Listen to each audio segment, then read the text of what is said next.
Assalamualaikum warahmatullahi wabarakatuh. Nama saya Aini Mabruhatin, NIM 19032111000005.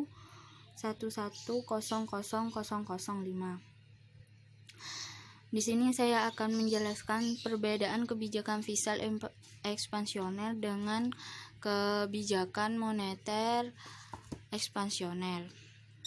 Yang pertama, saya akan menjelaskan tentang kebijakan moneter ekspansioner. Kebijakan moneter ekspansioner adalah kebijakan bank sentral dengan meningkatkan jumlah uang yang beredar dalam perekonomian. Tujuannya untuk mendorong pertumbuhan ekonomi. Jumlah uang yang beredar ini dapat meningkatkan likuiditas pasar. Karena pasokan melimpah, biaya uang suku turun, yang mana merangsang pinjaman lebih banyak.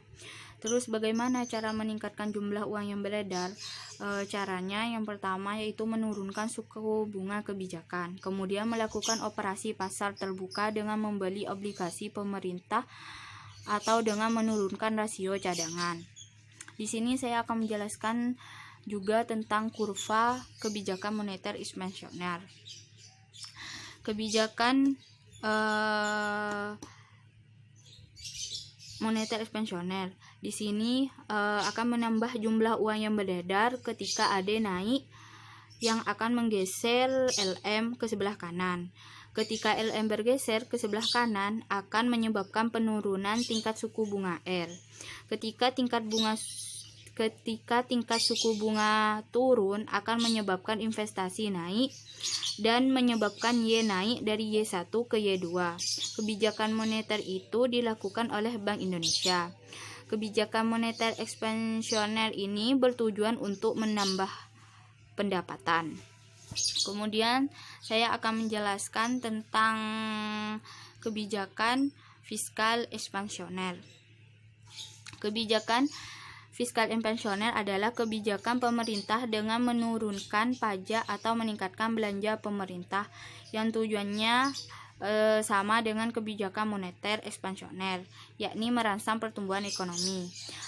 Pemerintah biasanya akan mengadopsi kebijakan fiskal ekspansioner ketika perekonomian sedang lesu atau untuk mengantisipasi resesi. Kebalikan dari kebijakan ini adalah kebijakan fiskal kontraksioner, yang mana diadopsi untuk menghindari kenaikan tajam inflasi. Di sini saya akan menjelaskan tentang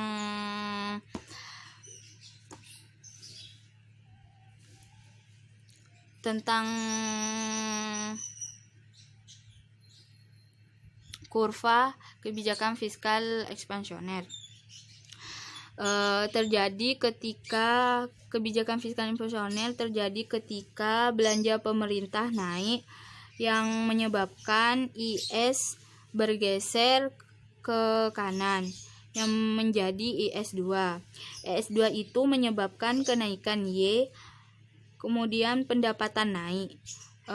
Kemudian dari pendapatan naik, ketika orang-orang memiliki pendapatan naik, maka menyebabkan permintaan terhadap uang naik dan AD naik. Dan pada AD naik akan menyebabkan terjadinya kenaikan tingkat suku bunga.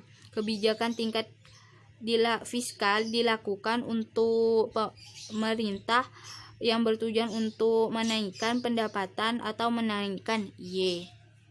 Sekian dari presentasi saya.